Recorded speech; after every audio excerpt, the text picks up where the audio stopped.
Now I want to just quickly talk about the dangerous consequences of implicit bias. So as we know from in the pandemic, that blacks and Hispanics accounted for more than 77% of non-fatal hospitalizations and 90% of COVID mortalities. New York City COVID disparities were driven by unequal infection risks, disparities in high-risk health factors, social determinants of health such as poverty, unemployment type, communication inequalities, crowded housing, housing instability. But what about racism? In April 2021, the CDC declared racism as a serious public health threat that directly affects the well-being of millions of Americans and, as a result, affects the health of our entire nation. The CDC has long recognized that racism is the root cause of many health disparities. This is a video that I'd like to share with you by Dr. Susan Moore. This was her last words before dying from COVID and neglect. This is the second worst day here at IU North. Yesterday, a Dr. Bannock, B-A-N-N-E-C, wanted to send me home. You know, at that time, I'd only received 2 treatments of the remdesivir. He said, you don't need it. You're not even short of breath. I said, yes, I am. Then he went on to say, you don't qualify. I must have, because I've gotten 2 treatments. And then he further stated, you should just go home right now.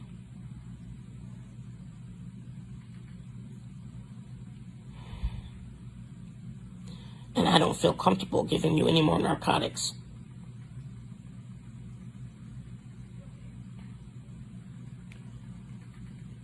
I was in so much pain from my neck. My neck hurt so bad.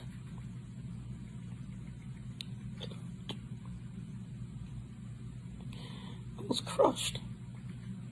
He made me feel like I was a drug addict. And he knew I was a physician. I don't take narcotics. I was hurting.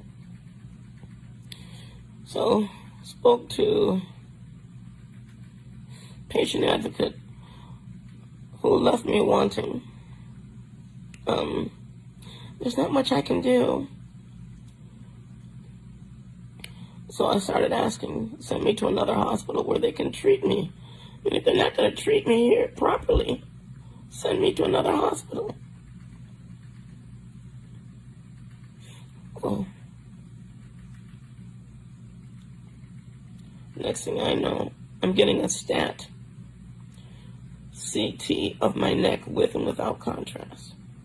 The CT went down a little bit into my lungs, and you could see new pulmonary infiltrates, new lymphadenopathy all throughout my neck. And all of a sudden, yes, we'll treat your pain. You have to show proof that you have something wrong with you in order for you to get the medicine. I put forward and I maintain, if I was white, I wouldn't have to go through that. And that man never came back and apologized. This Dr. Bannock guy. And then today now, supposed to be getting the narcotics, right? They came in 9 o'clock. I've been in pain since 7.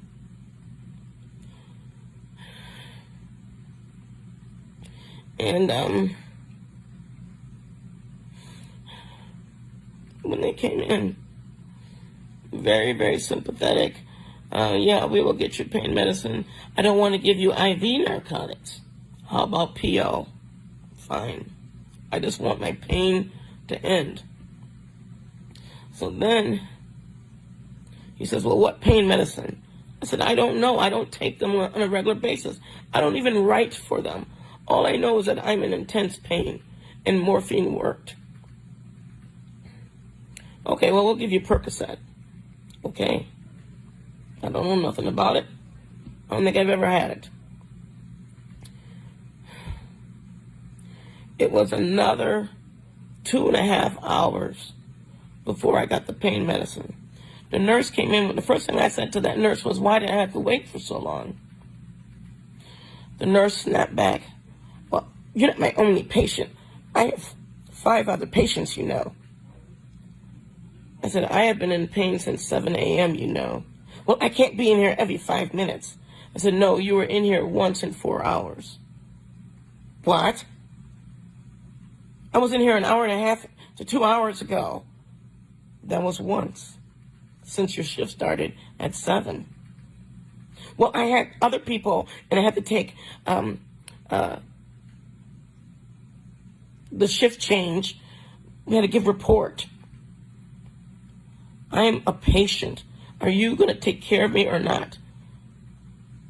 And he went in.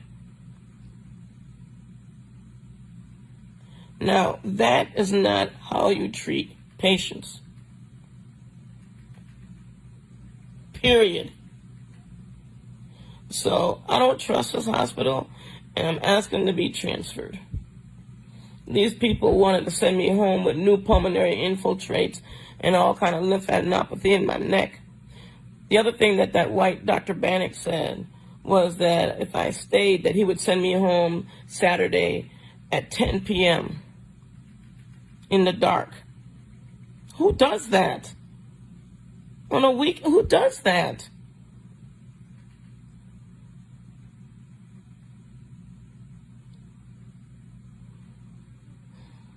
And that nurse was telling me, oh, I was marching in Black Lives Matter. I told him, no, I don't believe none of that. Not one bit.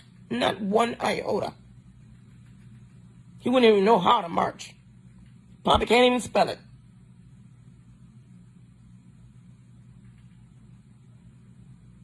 This is how black people get killed. When you send them home and they don't know how to fight for themselves. I had to talk to somebody, maybe the media, somebody, to let people know how I'm being treated up in this place.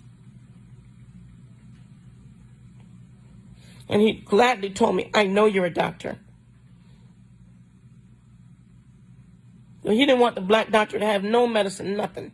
And then had the nerve to say it's because of him, the nurse, that I got the medicine. Really? Because of you? No. How about because I had that stat CT in my neck where it showed all of that lymphadenopathy and infiltrates? Yeah, you didn't know about that? You didn't get that in report? That's what I said.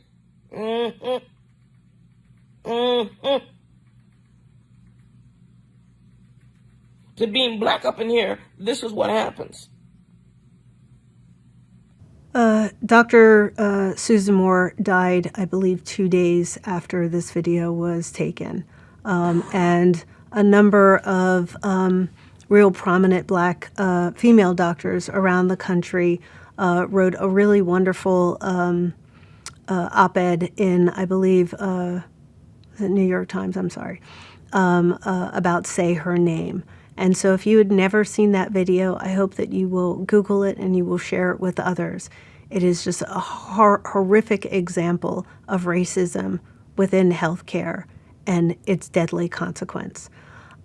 This is an image of Dr. Holmes II, who was actually here at Downstate, who is a resident here. And this is an article that he wrote during the pandemic about the racism that he experienced and the fact that he would literally wear his scrubs everywhere just to protect himself, to make sure that sort of he didn't also unintentionally receive racist treatment being a black man walking down the street. So Isms can have deadly consequences in medicine. Anti-black racism, white supremacy, anti-Semitism, transphobia, homophobia, heterosexism, Islamophobia, xenophobia, sexism, misogyny, ableism, ageism, bigotry, prejudice, indifference. All of these isms and obias are behavioral manifestations of bias, whether conscious or unconscious, that reinforce oppression and inequities in our society. If you hear or see something, say something. You have to say something. And if it is a person in a higher position of power in your hospital and your clinic, you need to make sure that you can find someone to bring this to their attention, because it can have deadly consequences in not saying something. So, something that unfortunately, in terms of implicit bias, that is unfortunately too common are microaggressions. Microaggressions are defined as a brief and commonplace daily verbal, behavioral, or environmental indignities, whether intentional or unintentional, which communicate hostile, derogatory, or negative slights, invalidations, and insults to an individual or group because of their marginalized status in society. And this is another video I'd like to share with you. For people who still don't think that microaggressions are a problem, Oh, you're so well-spoken. just imagine, instead of being a stupid comment, a microaggression is a mosquito bite. Ugh, it's a compliment.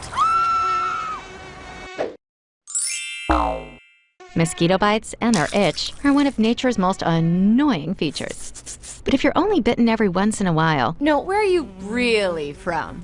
Cleveland? sure, it's annoying, but it's not that big a deal. The problem is that some people get bitten by mosquitoes a lot more than other people. I mean, a lot more. Whether it's on a date, Oh, your English is so good. Excuse me? going grocery shopping, You know, everything happens for a reason. I'm just buying apples. commuting to work, So when are you gonna have a baby? watching TV, We have to keep the Redskins' name. It's part of our culture and history. or just walking down the street with your partner. I couldn't even tell you were gay. Mosquitoes seem to pop up everywhere. Do you know John? Give me shopping advice. I love Cher too. And getting bit by mosquitoes every goddamn day, Can I touch your hair? multiple times a day, Pretty. Can I touch it, please? Can I please? is fucking annoying. And makes you want to go ballistic on those mosquitoes, which seems like a huge overreaction to people who only get bit every once in a while. It's just a mosquito bite. Who cares? Just another angry black woman. Of course, beyond just being annoying, some mosquitoes carry truly threatening diseases that can mess up your life for years. Astrophysics? Maybe you should try less challenging, Major.